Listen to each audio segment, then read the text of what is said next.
Mesdames, Messieurs, très heureux de vous retrouver encore une fois sur la première télévision panafricaine, Africable Télévision, et bienvenue à Eco Hebdo, votre magazine économique, qui reçoit comme invité ce soir M. Nouhoum Diakité. Il est donc le président de l'Association malienne des gestionnaires des ressources humaines. M. Diakité, bonsoir. Bonsoir. Merci de l'honneur que vous faites à Africa Télévision de bien vouloir venir débattre des questions liées à l'emploi, qui est une question cruciale et qui est d'actualité. Tout à fait. Nous allons donc commencer ce magazine par le Maroc. Marrakech a abrité durant 2 jours le Forum international sur les politiques de l'emploi. Un rendez-vous qui a rassemblé plus de 200 participants venus du monde entier. La séance de clôture a donc été consacrée au chômage des jeunes, érigé en priorité mondiale, notamment par le directeur de l'Organisation internationale du travail. Suivez ce reportage. Une dernière conférence pour évoquer les questions délicates, le chômage des jeunes ou encore les conséquences de l'immigration, des sujets décortiqués par un panel de décideurs politiques et d'économistes qui se sont succédés à la tribune du forum avant de laisser place à la traditionnelle photo de groupe. L'immigration est indéniablement une richesse, que ce soit pour les pays d'origine ou pour les États qui reçoivent ces personnes. Nous en avons appris beaucoup et nous comptons nous inspirer des différentes recommandations sur l'immigration, sur l'emploi précisément des jeunes, qui est une problématique mondiale aujourd'hui que nous devons attaquer de face. En 2016, le chômage devrait toucher 2,3 millions de personnes en plus dans le monde, un chiffre révélé par l'OIT qui appelle à la mobilisation. Il est venu une conclusion très importante pour moi, c'est-à-dire que l'emploi ne devrait pas être la responsabilité d'une seule ministère, emploi, travail, mais devrait être une responsabilité de tout le gouvernement. Au Maroc, l'emploi des jeunes est toujours le plus vulnérable. Le taux de chômage chez les 15-24 ans continue de s'aggraver. Selon les dernières données du HCP, il a frôlé les 21% en 2015. Monsieur Diakité, vous qui êtes donc le président de l'Association malienne des gestionnaires des ressources humaines, vous venez de suivre ce reportage avec nous. Oui. La question de l'emploi est une question qui préoccupe à plus d'un titre tous les gouvernants du monde entier. Tout à fait, monsieur Diakité. Ce que je viens de voir au Maroc ne me surprend pas, parce que dans ce pays-là, je crois que les autorités ont adopté une approche global du problème de l'emploi et toutes les structures impliquées essayent de jouer leur rôle dans la résolution de la question. Et j'en veux pour preuve simplement également le contact que notre association entretient avec l'association marocaine des gestionnaires des ressources humaines. Chaque année, cette association également organise un colloque international pour voir comment elle peut contribuer à la résolution des problèmes de l'emploi et comment elle peut contribuer à une meilleure gestion de l'emploi au sein des entreprises existantes. Et pendant toutes les années où nous avons eu l'occasion de participer à ce colloque-là, nous avons vu la mobilisation. C'est les chefs d'entreprise au plus haut niveau qui viennent débattre avec les représentants des syndicats, avec les représentants des départements ministériels et les personnes en charge de la gestion des ressources humaines dans les entreprises. Et les conclusions qui se dégagent de ces journées de réflexion sont toujours prises en compte pour essayer d'apporter des améliorations à ce qui se fait à un autre niveau. Donc moi, je suis tout à fait d'accord avec les propos du représentant du BIT qui vient de dire que c'est un combat qui exige la mobilisation de tous les acteurs. Je suis tout à fait d'accord avec lui. Excellent. Donc, ce soir, nous allons éventuellement débattre de toutes ces questions-là. Mais le capital humain qui est le meilleur des investissements qui soit. Aujourd'hui, la question cruciale, c'est de savoir la performance des entreprises est-elle liée au capital humain, M. Diakité? Je répondrai tout de go que c'est exactement comme ça qu'il faudrait comprendre la question des compétences en ressources humaines à la phase actuelle. Monsieur Diakité, si vous regardez un peu à travers le monde, l'économie mondiale, que ce soit aux États-Unis, au Japon, en Europe, en Afrique, vous avez un seul mot à la bouche de tout le monde. La conjoncture, elle est difficile. pour tout le monde. Et dans cette difficulté-là, vous voyez quand même des entreprises qui arrivent à émerger, qui arrivent à faire des marges bénéficiaires assez importantes. Comment ces entreprises arrivent-elles à le faire? C'est parce que si vous regardez au point de vue technologique, vous verrez que c'est les mêmes machines qui sont sur le marché partout.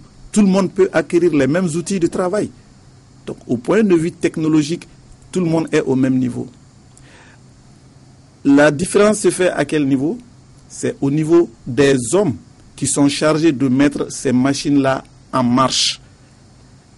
Si les hommes sont motivés, ont adhéré aux objectifs de l'entreprise, ces hommes ont compris que l'entreprise est là pour créer de la recherche pour toutes les parties prenantes. En ce moment-là, ces hommes vont se dévouer à l'entreprise.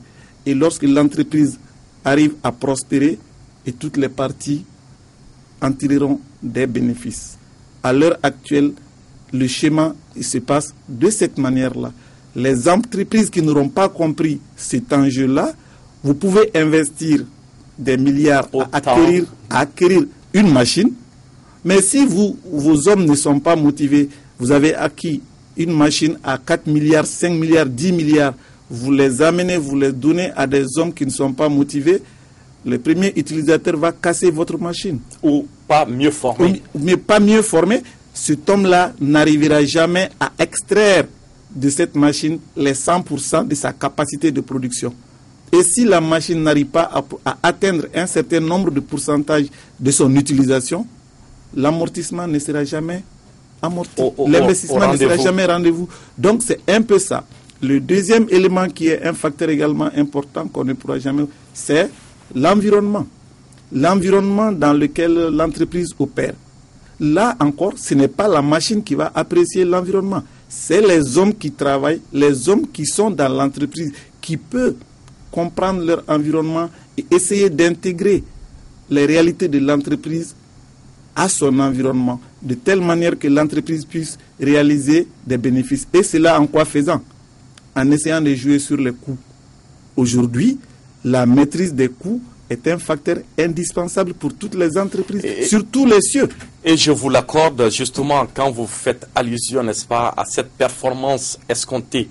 Cette performance, on ne pourra jamais l'obtenir sans pour autant avoir de la main-d'œuvre qualifiée et de la main-d'œuvre motivée.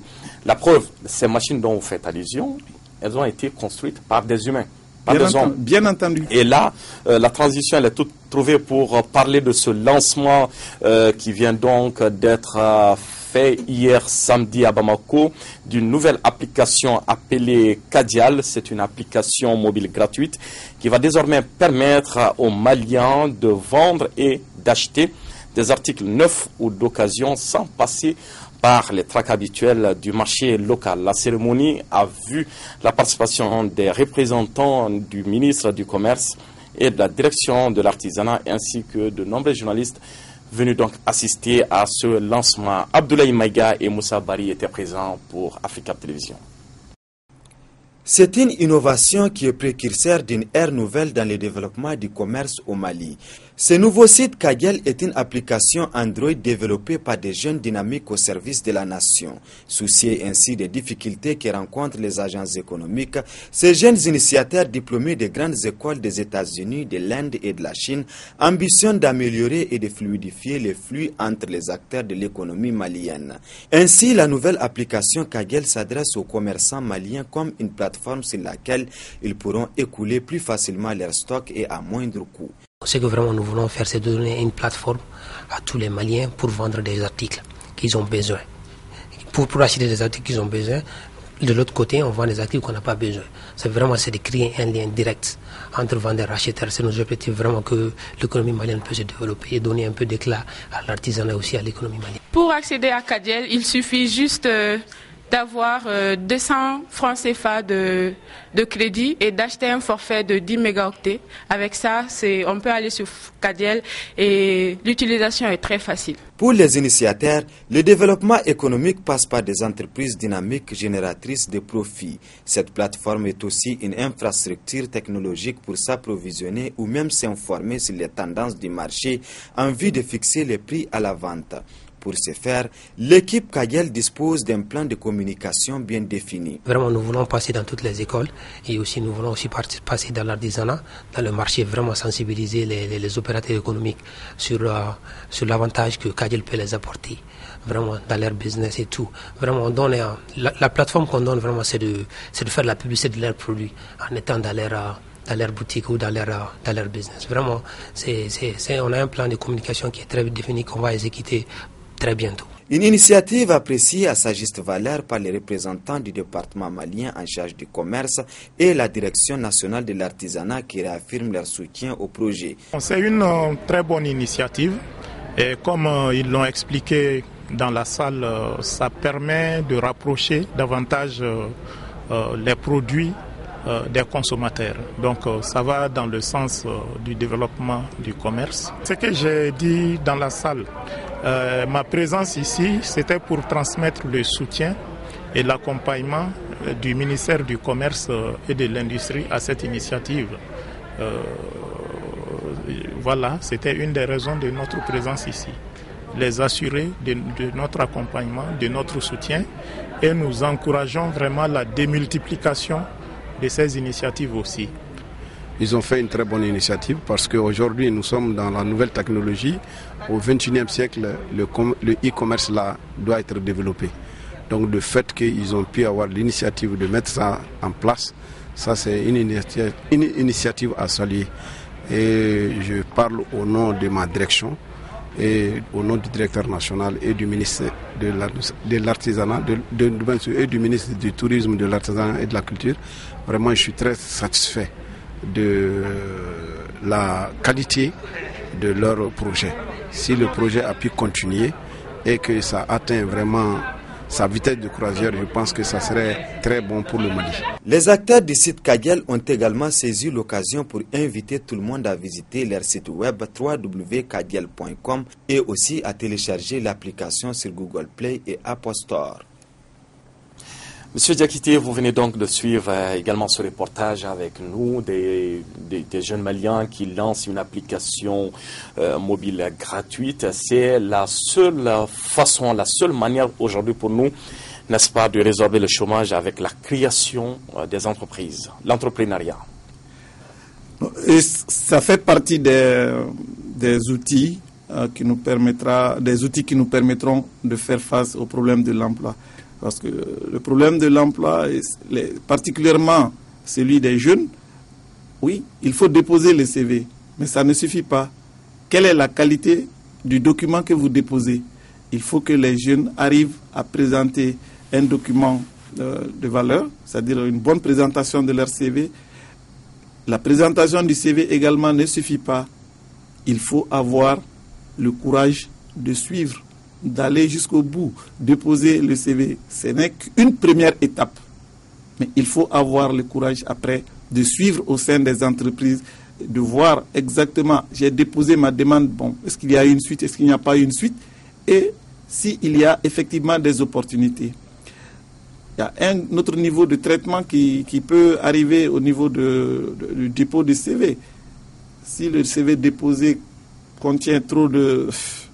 Voilà, en ce moment, il y a également la qualité du CV présenté. Mais là, M. Diakité, ne pensez-vous pas réellement qu'il y a une responsabilité engagée des employeurs qui, souvent, au regard et par mépris, n'est-ce pas, des règles élémentaires qui doivent régir un recrutement, parce qu'un recrutement, c'est quand même du sérieux. Un recrutement obéit à des normes et à un processus bien élaboré. Mais si on s'hasarde à recruter tout de bras, c'est sûr qu'on n'aura pas la main-d'œuvre escomptée. Monsieur Diakité, le problème est plus complexe que vous ne le pensiez. D'abord, le recrutement à travers l'Internet pose d'autres débats. Parce que là, c'est déjà des deux côtés. L'employeur peut faire le mauvais choix, de la même manière que le demandeur d'emploi peut faire le mauvais choix. Parce que là, l'arrivée de l'outil informatique a dénaturé un peu. Autrefois, le demandeur d'emploi se déplaçait pour aller déposer sa demande dans une entreprise. Donc, il y a un lien physique qui se passait. Maintenant, c'est anonyme. Quand le document vient, il y a un traitement qui se fait déjà au niveau d'un tri. Aujourd'hui, les logiciels peuvent même trier sans jamais rencontrer les personnes. Donc, il y a un premier problème. On ne peut pas, de prime abord, accuser qui que ce soit par rapport à... Parce que les employeurs ne sont pas de mauvaise foi ou bien c'est les... Non. Le problème est beaucoup plus complexe pour le recrutement à travers Internet. Si on essaie de ramener le débat à ce niveau-là, ce serait un peu fausser les jeux. Le problème de l'emploi, il faut le prendre dans sa globalité. Beaucoup de choses ont été faites de ce côté-là, mais je vois actuellement qu'il y a comme une incompréhension sur le sujet. Les différents acteurs essayent de se renvoyer la balle. C'est poser le problème en termes très concrets. La création d'emplois, en termes économiques, qu'est-ce que ça veut dire? La création d'emplois signifie simplement que les entreprises ou bien les administrations ont créé des besoins de recrutement. Donc ça veut dire que l'entreprise est là d'abord pour prospérer. Les entreprises existantes ont prospéré et elles ont exprimé des besoins de personnel pour le faire entrer. Donc, est-ce qu'actuellement, tel est le cas? Premier facteur. Deuxième facteur, au niveau des structures d'État, les structures qui doivent supporter, qui est le créateur d'entreprise et le créateur d'emploi? Est-ce que c'est l'administration ou bien c'est les structures de l'entreprise? Actuellement, j'ai l'impression qu'il y a une inversion des rôles. Qu'est-ce que l'administration, qu'est-ce que l'État fait pour essayer de donner des mesures incitatives aux entreprises pour qu'elles créent de l'emploi? J'ai l'impression que tout se passe comme si l'administration elle-même veut jouer ce rôle de créateur d'emploi. Ça, en ce moment, les rôles sont inversés. Si je m'en tiens simplement à ce que je lis régulièrement comme compte rendu à travers la presse, vous allez entendre que cette structure a organisé des formations dans tel et tel domaine pour permettre aux jeunes d'apprendre comment faire un CV, pour apprendre tel et tel. Et après, est-ce qu'il y a un suivi? Nous avons formé tel nombre de jeunes à apprendre telle et telle chose. Mais est-ce qu'après nous avons évalué, cette formation a abouti à la création de combien d'emplois? On ne le sait pas. Et même si l'emploi est créé, quelle qualité de l'emploi? Est-ce que ça aboutit à des emplois durables ou bien c'est des emplois précaires? Ainsi de suite, ainsi de suite. Diakité, je vais vous demander la chose suivante. Oui. Les responsabilités sont partagées. Bien entendu. Vous l'avez dit. Oui. Mais ne pensez-vous pas également que le problème résiderait jusqu'au niveau de la racine? Parce que on ne peut pas parler de tout cela sans faire référence à la formation. Je suis tout à fait d'accord avec vous. Même le problème de la formation, le problème à ce niveau-là également, il est complexe. L'adéquation formation-emploi. Comment nous allons l'aborder? Est-ce que nous allons le prendre depuis l'université? Est-ce qu'on pourrait un jour résorber le chômage sans pourtant résoudre ce problème-là? Le pensez-vous réellement? Non. Et ce problème-là n'est résolu dans aucun pays au monde actuellement. Vous voyez, prenons l'exemple de notre ancienne, la France. Voyez comment, au niveau de la France, le débat est mené, comment tous les jours, la France se compare à l'Allemagne, la France se compare par rapport au système d'apprentissage. Par exemple, les Suisses sont reconnus pour créer beaucoup d'emplois à travers l'apprentissage. Parce que tout simplement, les filières sont créées à l'image des besoins. Exactement. Et si on le prend à l'envers, il y a problème. Maintenant, le problème, c'est que ce problème-là doit être abordé justement. Vous revenez à ce que je viens de dire tantôt. Il faut absolument ce lien-là, qu'on comprenne que l'entreprise est la principale source de création d'emplois. Et le problème ne pourrait trouver sa solution que lorsque nous arriverons à trouver cette conjonction entre l'entreprise et les écoles de formation. Et que les entreprises acceptent aussi de s'engager dans cela. Je ne vais pas faire de la publicité gratuite pour une entreprise, mais je peux vous parler d'une expérience vécue au Mali par des entreprises qui ont pris à bras le corps à bras le corps le problème de l'adéquation entre la formation et leurs besoins. Cette grande entreprise qui est une multinationale malienne qui opère au Mali et qui, à travers son activité, a pu s'étendre dans la sous-région. Elle a besoin de personnel. Et le personnel dont elle a besoin, elle ne le trouvera pas tous les jours sur le marché. Cette entreprise a décidé de créer en son sein un centre de formation qui va former au métier dans lequel elle opère. Et à partir de là, elle a conçu des programmes de formation, elle a recruté des formateurs et elle va désormais former du personnel qui répond tout à fait à ses besoins. Et au-delà de ses besoins, elle formera du personnel qualifié pour les besoins de ces secteurs-là en République du Mali et dans toute la sous-région.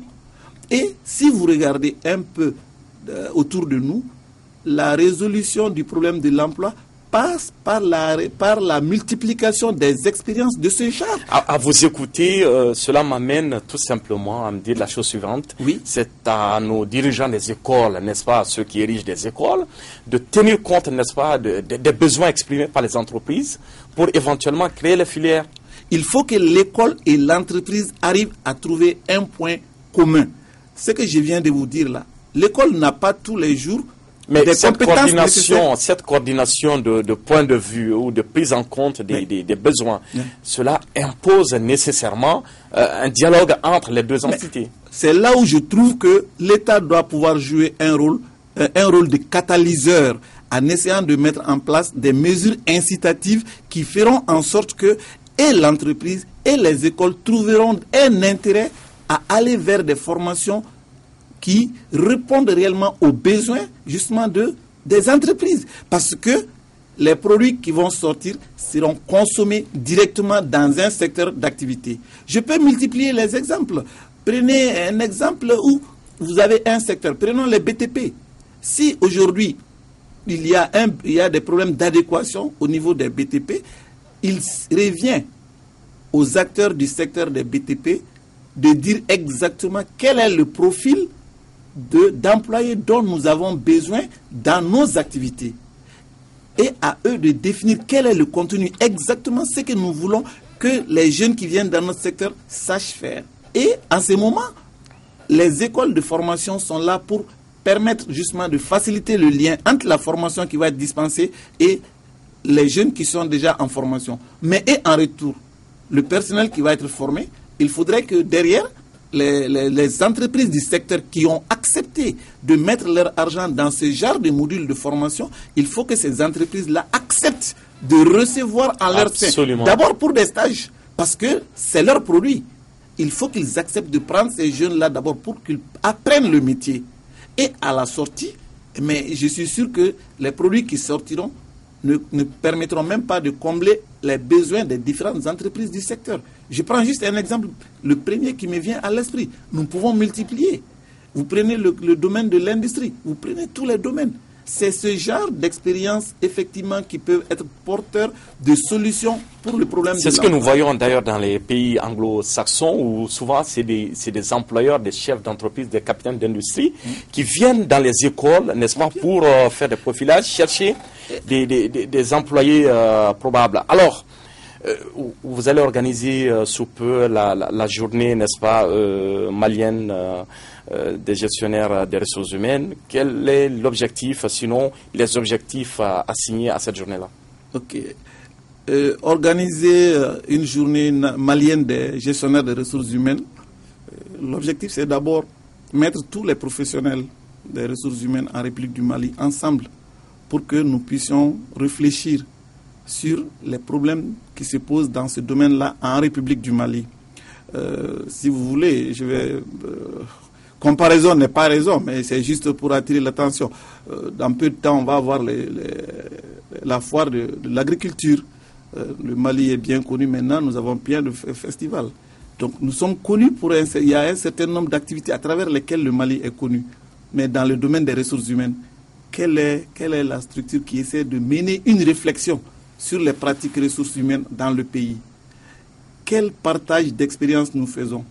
Je viens de vous citer l'expérience d'une entreprise malienne qui a mis en place cette formation originale. Combien d'expériences comme ça nous connaissons, nous partageons. Donc il faut que dans le pays, nous essayons de prendre ce qui se fait à l'échelle mondiale.